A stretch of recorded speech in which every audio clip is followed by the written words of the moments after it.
dagat, buntod, bukid.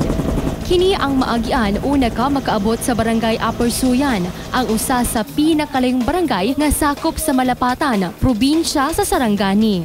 Luyo sa kalayo sa maong lugar, kapin usa ka libo nga mga residente ang namuyo dinhi.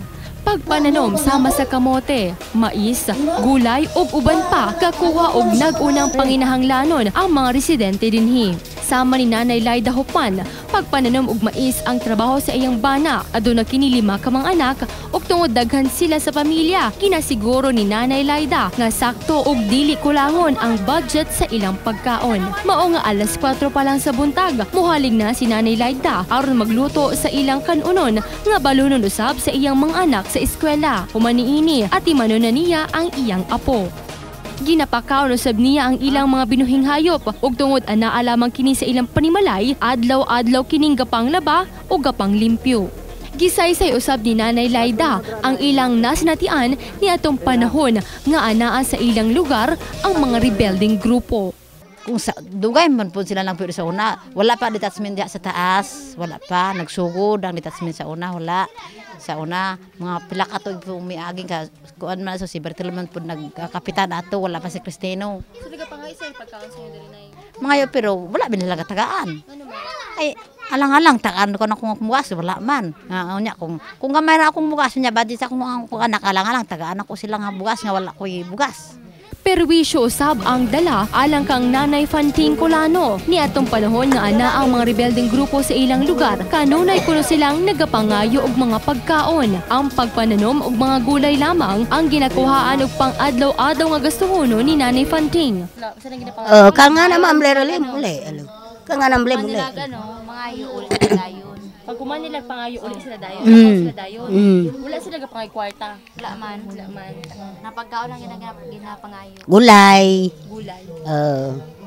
Dipindi na tiblem. So na kay gulay, na kay mga kamoting kahoy ginahatag pud nimo sa inyo. Okay lang sa inyo nga hatag mo.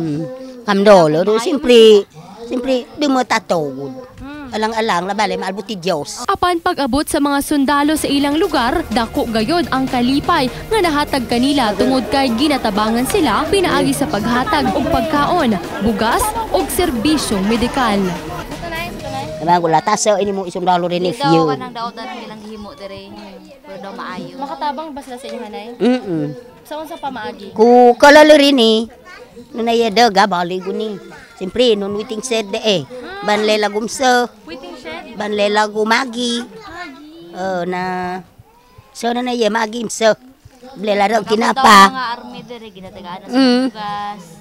Mga noodles, Sa pa. mga tinapa. So na naya. So nalipay ka na Nya dad ngo piso dos piso galalo banle. Sundalo lang ako sa mua. Kay gwapo man lang sundalo makatabang man sa mua. Kung wala mi mga una ni ganihao, tanawa lang mga bata na mo puro man ibag, mga notebook kunya unsay pud mong pangayon, hatag man pud nila sa mua. Unya, kung ting krisis no, nya mga bugas, tagan pud mi nila. Unya, unsay imong pangayon, hatag pud sa mua. Nang hinaot ang mga residente nga sa ilang pagpuyo layo sa syudad, makabaton usab sila og kalinaw. Jessel Liduna, Brigada News.